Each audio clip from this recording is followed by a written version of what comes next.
Welcome to ట్రూ9 news. దేవాలయాల టూరిజానికి ప్రాధాన్యత. మంత్రి జూపల్లి కృష్ణారావు జోగులాంబ అమ్మవారిని దర్శించుకున్న మంత్రి. 5వ శక్తిపీఠంగా విరాజిల్లుతున్న జోగులాంబ అమ్మవారి ఆలయాన్ని ఆధ్యాత్మిక విలువలు పెంపొందిస్తూ పర్యాటక ప్రాంతంగా తీర్చిదిద్దుతామని పర్యాటక సాంస్కృతిక శాఖ మంత్రి జూపల్లి కృష్ణారావు అన్నారు. జోగులాంబ అమ్మవారిని మంత్రి జూపల్లి కృష్ణారావు సోమవారం దర్శించుకొని ప్రత్యేక పూజలు చేశారు. మంత్రి జూపల్లికి అధికారులు, అర్చకులు పూర్ణకుంభ స్వాగతం పలికారు. అమ్మవారి దర్శనం అనంతరం వేద ఆశీర్వచనం అందించారు. మంత్రికి ఆలయ అధికారులు తీర్థ ప్రసాదాలు అందజేశారు. అనంతరం మంత్రి జూపల్లి మాట్లాడుతూ జోగులాంబ ఆలయంతో పాటు రాష్ట్రంలోని పలు ప్రాచీన ఆలయాల పునరుద్ధరణ, మౌలిక సదుపాయాల కల్పన కోసం సీఎం రేవంత్ రెడ్డి నేతృత్వంలోని కాంగ్రెస్ ప్రభుత్వం కృషి చేస్తుందని, టెంపుల్ టూరిజానికి ప్రాధాన్యత ఇస్తామని అన్నారు.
దానికి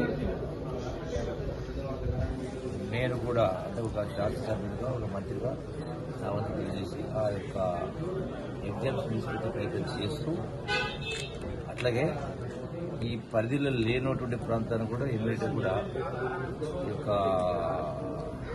టూరిజం డెవలప్మెంట్ కోసం రాష్ట్రంలోనే కాదు, దేశంలో కాదు, ప్రపంచంలో పర్యాటకం భాగంగా జోగులాంబ కూడా ప్రథమ స్థానంలో మా వంతు ప్రయత్నం చేస్తామని చెప్పని మీ అందరికీ విజ్ఞప్తిస్తున్నాం. డెఫినెట్గా ఈ రోజున గౌరవ ముఖ్యమంత్రి రేవంత్ రెడ్డి గారి నాయకత్వాన ప్రజాస్వామ్యం పునరుద్ధరించబడింది. మిగతా విషయంలో అక్కడ మాట్లాడదాం, ఇక్కడ మాట్లాడే సభ కాదు. డెఫినెట్గా మంచి భవిష్యత్తు